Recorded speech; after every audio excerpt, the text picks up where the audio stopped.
Hello friends, very good morning to all of you. स्वागत है आप सभी लोगों का आज के इस नए सेशन में। तो हम देख रहे हैं प्रैक्टिस सेट का सवाल नंबर 28 दिया है कि एक दुकानदार को ₹55 प्रति किलोग्राम और ₹70 प्रति किलोग्राम मूल्य वाले दो प्रकार के चावलों को किस अनुपात में मिलाना चाहिए ताकि मिश्रण की औसत लागत ₹65 प्रति किलोग्राम हो जाए। ठीक है, तो क्या करेंगे, ₹55 प्रति किलोग्राम वाले चावल, ठीक है, ₹55 प्रति केजी, और ये दिए गए ₹70 प्रति केजी। ठीक है, ₹70 प्रति केजी, और किसके साथ मिलाना है? ₹65 प्रति किलोग्राम के साथ। ठीक है, तो ₹65 प्रति केजी पूछा गया है कि अनुपात किस अनुपात में। ठीक है, तो क्या करेंगे, हम 70 में से घटाएंगे 65 5 बचेगा, और 55 में से घटाएंगे 65 10 बचेगा। ठीक है, रेशियो निकाल लेंगे तो 5 × 5 और 5 × 10 1:2। तो सवाल का जो आंसर कितना हो जाएगा? B option 1:2। अगला सवाल देखते हैं। अगला सवाल दिया है कि नीचे दी गई तालिका 4 दुकानदारों ए, बी, सी और डी द्वारा 4 अलग अलग दिनों में बेचे गए उत्पादों की संख्या दर्शाती है।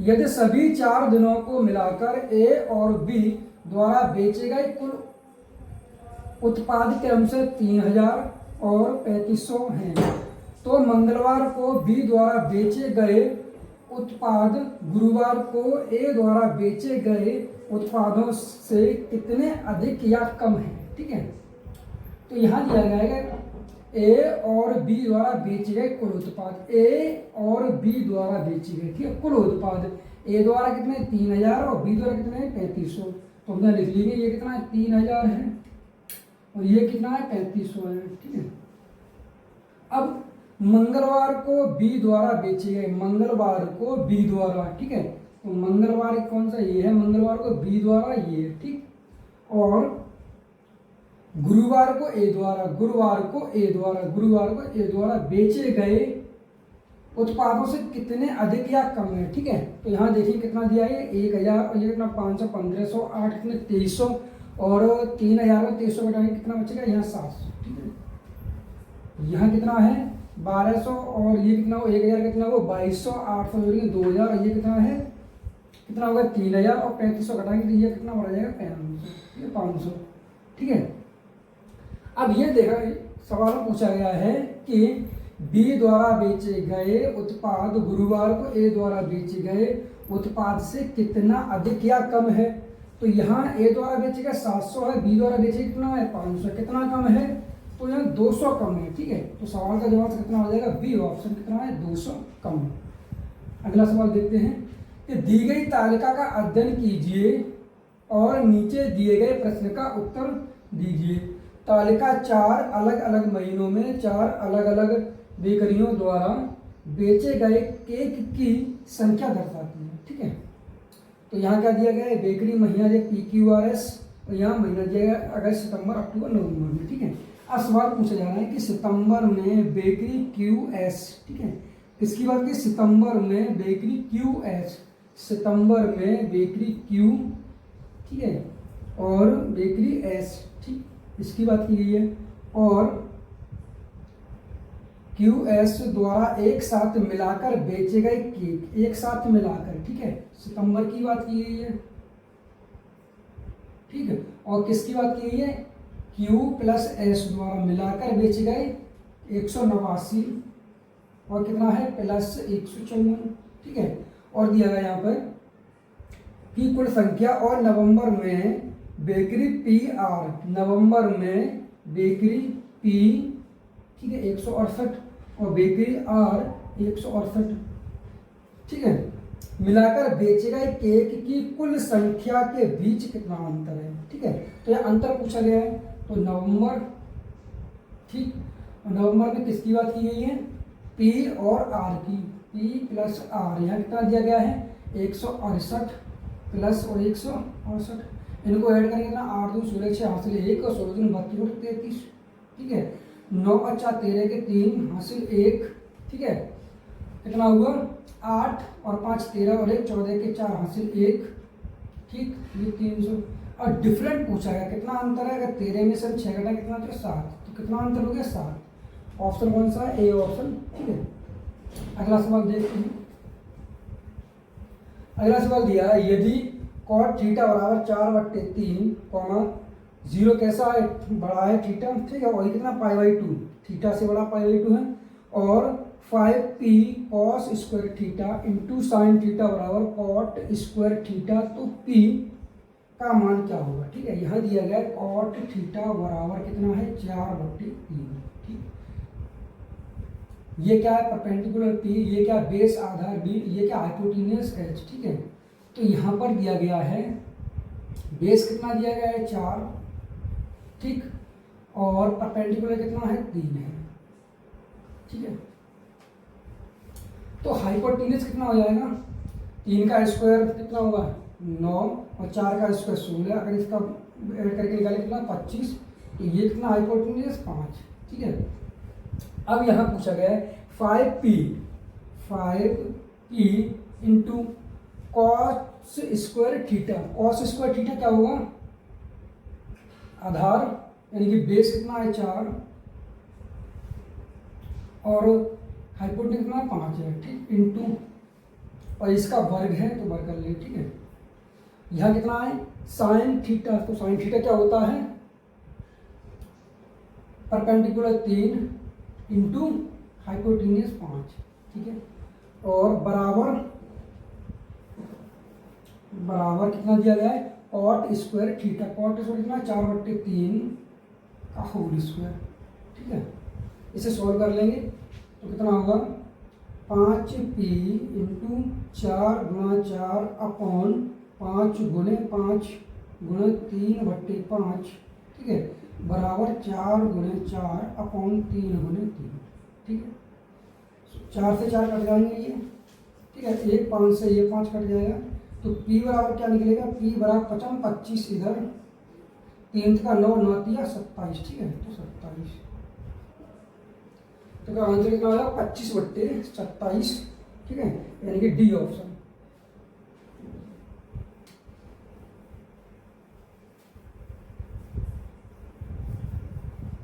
अगला सवाल देखते हैं 32वां।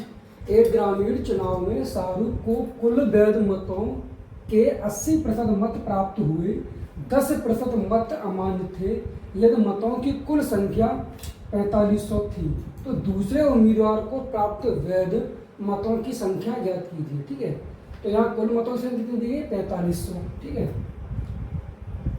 इसमें से 10% कैसे हुए, 10% मत कैसे हुए अमान्य हो गए, तो बचे कितने 90, तो 4500 कितने 90% कितना हुआ 90/100, ठीक।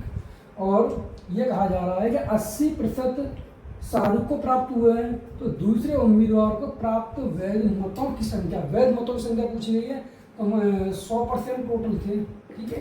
100 में से 80% किसे प्राप्त हुए हैं शाहरुख को, तो दूसरे उम्मीदवार कितने प्राप्त हुए हैं 20%, ठीक है, तो इसका 20% 20/100, ठीक है।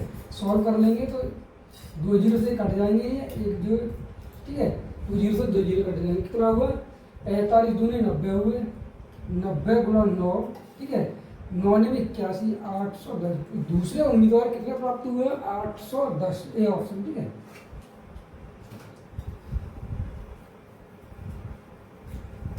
अगला सवाल दिया है कि एक वृत्त के त्रिज्यखंड का परिमाप 24 सेंटीमीटर है, ठीक है, और त्रिज्या 3 सेंटीमीटर है, त्रिज्यखंड का क्षेत्रफल सेंटीमीटर स्क्वायर में ज्ञात कीजिए, ठीक है। ये क्या है, ये वृत्त है, वृत्त की जो एक त्रिज्यखंड है, ठीक है, ये क्या है वृत्त का केंद्र है, ये क्या है त्रिज्यखंड, ये दिया गया है, ठीक है। और इसका जो परिमाप दिया गया है, परिमाप कितना दिया गया है, टोटल परिमाप कितना है, ये परिमाप दिया है 24 सेंटीमीटर, ठीक है। तो त्रिज्या कितनी देखिए 3 सेंटीमीटर, त्रिज्या कितनी 3 सेंटीमीटर, ये भी 3 है तो ये भी 3 है, तो 3 और 3 6, ठीक है। तो जो इसकी जो लंबाई है ए बी, हम मानते से ए बी, जो ए बी की जो लंबाई कितनी बचेगी, यानी 3 और 3 6 -6 कर देंगे 18, ठीक, कितनी होगी 18, ठीक है। अब सवाल में पूछा गया है कि त्रिज्यखंड का क्षेत्रफल ज्ञात कीजिए, तो त्रिज्यखंड का क्षेत्रफल कितना होता है, त्रिज्यखंड का क्षेत्रफल, ठीक है।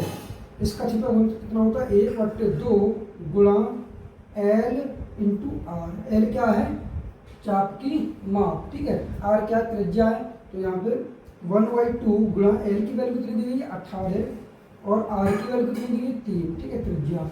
तो 2 से काट देंगे 9 बार 9 तिया 27, ठीक है 27 सेंटीमीटर स्क्वायर, यानी कि ए ऑप्शन हो जाएगा इसका, ठीक है।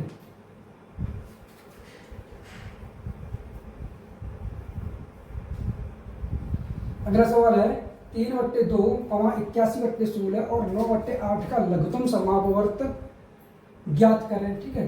3/2, 81/16, 9/8 का लघुत्तम समापवर्त ज्ञात कीजिए, ठीक है। तो नीचे वाली जो संख्या है उनका लेंगे क्या हम, उनका लेंगे क्या HCF, और ऊपर वाली संख्या जो है उनका क्या लेंगे LCM, ठीक है। तो 3, 81, 9 इनका LCM अगर लेंगे कितना होगा 81 LCM, ठीक। और HCF नीचे वाली संख्या में 2, 16, 8, तो इसमें ओनली क्या कॉमन है 2 कॉमन है, तो इनका HCF कितना आ जाएगा 2, तो आंसर क्या होगा 81/2, ठीक है, यानी कि सी ऑप्शन। अगला सवाल दिया है जॉन अकेले किसी कार्य को 20 दिनों में कर सकता है, जबकि रवि अकेले उसी कार्य को 28 दिनों में कर सकता है। यदि वे एक साथ कार्य करते हैं तो दोनों मिलकर उसी कार्य को कितने दिनों में पूरा कर सकते हैं, ठीक है। तो जॉन जे किसी कार्य को कितने दिनों में कर रहा है 20 दिनों में, ठीक है। और रवि उसी कार्य को 28 दिनों में और 28 दिनों में, ठीक है। इनका अगर एलसीएम लें तो कितना होगा 140, यही क्या है टोटल वर्ग है, ठीक है। अब 20 का भाग देंगे कितना चला जाएगा इसमें 7 बार, और 28 का भाग देंगे 140 में कितना चला जाएगा 14 में 28 और 2 पंजे 10 5 और, ठीक है। ये क्या इनकी इफिशियंसी है। अब सवाल में ये कहा गया है कि दोनों मिलकर उसी कार्य को कितने दिनों में करेंगे, टोटल वर्ग कितना 140, इन दोनों की कार्य क्षमता कितनी है जे प्लस आर मिलकर जो काम करेंगे कितनी कार्य क्षमता इन दोनों की 7 और 5 12, ठीक है। सॉल्व कर लेंगे तो यहाँ काट देंगे 4 से, 4 तिया 12 और 4 पंजे 20 और 4 तिया 12, ठीक है।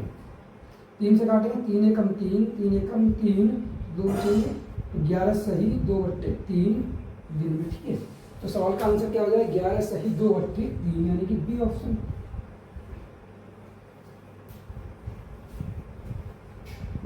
अगला सवाल दिया है यदि A/L प्लस M/B बराबर 1 और B/M प्लस N/C बराबर 1, तो L/A plus C/N, L/A plus C/N की वैल्यू निकालनी है। यहाँ दिया गया है A/L प्लस M/B बराबर 1, ठीक। तो यहाँ पे क्या L/A निकालना है, तो हम क्या करेंगे इसे A/L बराबर 1 माइनस M/B, इसे सॉल्व करेंगे तो B माइनस M/B, ठीक है। हमें चाहिए L/A की वैल्यू, तो इसे पलट देंगे क्या होगा B/B माइनस M, ठीक। ये पहली कंडीशन।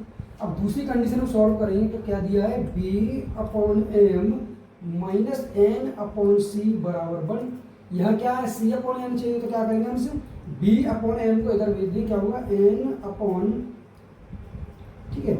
या फिर ऐसा करेंगे ये इधर और इसको इधर भेज देंगे तो B/M माइनस 1 बराबर क्या होगा N/C, ठीक है। सॉरी यहाँ पर M प्लस दिया गया तो क्या करेंगे हम N/C है, तो यहाँ से N/C बराबर क्या होगा 1 माइनस B/M, इसे सॉल्व करेंगे तो क्या होगा M माइनस B/M, ठीक है। ऐसे पलट देंगे तो क्या होगा C/N बराबर M/M माइनस B। अब ये जो वैल्यू है दोनों इक्वेशन को उठा के यहाँ रख देंगे तो क्या होगा L/A कितना है B/B माइनस M, और C/N कितना है, यह चिन्ह किसका है प्लस का, तो प्लस लगा लेंगे M/M माइनस क्या B है। इसे सॉल्व करेंगे तो यहाँ पे दिया है M माइनस B, हम यहाँ से माइनस चिन्ह कॉमन ले लें तो क्या होगा यहाँ माइनस हो जाएगा यहाँ प्लस, ठीक है। सॉरी यहाँ कितना हो जाएगा बी माइनस क्या हो जाएगा एम, ठीक है। तो इनका जब एलसीएम लेंगे तो बी माइनस एम, ऊपर कितना हो जाएगा, ये इससे कट जाएगा तो क्या हो जाएगा बी माइनस एम, ठीक है। ये इससे कट जाएगा, कितना बचेगा ए। तो इस सवाल का जो आंसर कितना हो जाएगा एक, यानी कि सी ऑप्शन, ठीक है।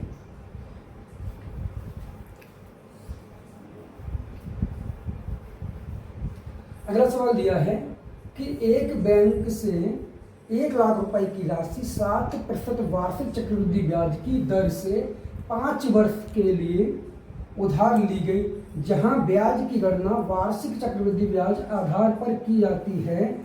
चक्रवृद्धि ब्याज की गणना कीजिए, ठीक है। तो इस सवाल में 7% की ब्याज है और कितने साल की, 5 साल की है, ठीक है। तो हम क्या करेंगे, इसमें 5 साल की बात कीजिए, 7%, ठीक है। 1 साल, 2 साल और ये 3 साल, ठीक है। ये हो गए 4 साल, ये कितने हो गए 5 साल, 5 साल की बात कीजिए, ठीक है। अब हम क्या करेंगे, इसमें सक्सेसिव लगा देंगे, ठीक है। इसके साथ लगा देंगे तो कितना होगा 7 + 7 + 7 × 7 अपन कितना होगा 7, ठीक है, 100। 14 प्लस ये 7 7 49 और ये क्या 100 का जो भाग दे कितना होगा 14.49, ठीक है। इनके साथ लगाएंगे तब भी क्या आ जाएगा 14.49, ठीक है। हम इसे लगभग कितना मान ले रहे हैं 14.5, इसे मान लें 14.5, ठीक है। ये कितना 49, तो लगभग हम कितना मानना बढ़ाते हुए 1 बढ़ा देंगे, कितना होगा 14.5 14.5। ये कितने 2 साल का ये है, 2 साल का ये सक्सेस। अब दोनों में लगा देंगे, इसमें तो 4 साल का है, कितना होगा दोनों में लगा देंगे तो 14.5 + 14.5 प्लस 14.5 गुणा 14.5 अपन कितना हो जाएगा 100, ठीक है। इनको जब ऐड करेंगे तो कितना होगा 14 दूनी 28 और ये 5 और 5 हाफ, कितना हाफ और कितना 1, 14 दूनी 28 और 29, ठीक है। प्लस इनका जब वर्ग करेंगे तो क्या होगा 55 25, ठीक है। 55 25 और 14 गुणा करेंगे कितना 196 और 14 और 2 कितना हुआ 210, ठीक है। 210 और पॉइंट कहाँ आ जाएगा यहाँ, जब 100 का भाग देंगे तो कहाँ आएगा ये पॉइंट, अब ये पॉइंट है वो कहाँ आ जाएगा 2 पॉइंट ये, ठीक है। अब इनको ऐड कर दें तो कितना हुआ 2 को ऐड करेंगे कितना हुआ 31.1025, ठीक है। अब क्या करेंगे 5 साल, ये कौन सी है 5वीं साल है, ये कितने 4 साल का लिख रहा है ऐसा स्केल। अब फिर लगा देंगे इसमें 5वीं साल में तो क्या होगा 31.1, ठीक है, और प्लस 7 प्लस 31.1 गुणे 7/100, ये कितना हो जाएगा 7 को ऐड करेंगे तो कितना होगा 38.1 प्लस इसके साथ है 7 एकम 7, फिर 7 एकम 7 और 7 दिया 21, ठीक है।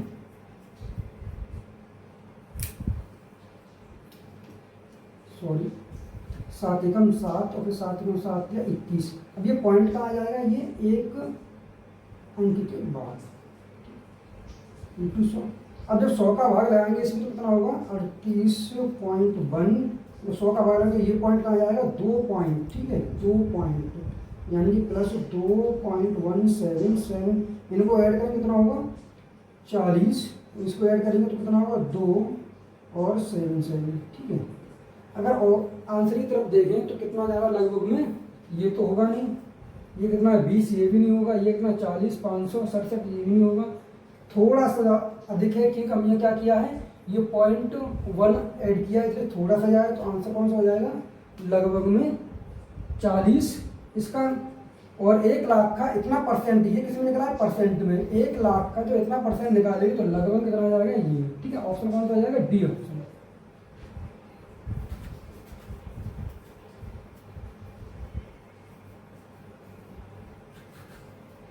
अगला सवाल दिया, यदि अंकित मूल्य क्रय मूल्य से 75% अधिक है और अंकित मूल्य पर 40% की छूट दी जाती है तो प्रतिशत लाभ ज्ञात कीजिए, ठीक है।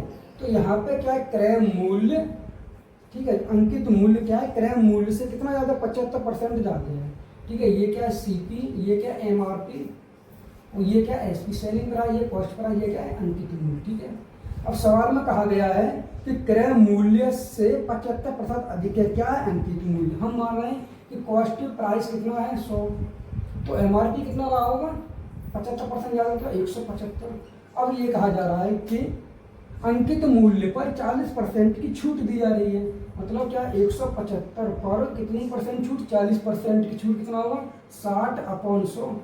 ठीक है, 20 या 60 और 20 पंजे 100, 5 से काटेंगे, 5 एकम 5 और 5 या 15 और 5 25। ठीक है, 35 गुणा 3 करेंगे तो कितना होगा, 35 गुणा 70 और 105। ठीक है, अब सवाल में ये कहा गया है कि प्रतिशत लाभ, ठीक है, 100 रुपए की वस्तु को कितने में बेच दिया है, 105 में बेच दिया, कितना परसेंट लाभ हुआ है, 5% का लाभ। तो आंसर कौन सा हो जाएगा, ए ऑप्शन। ठीक है।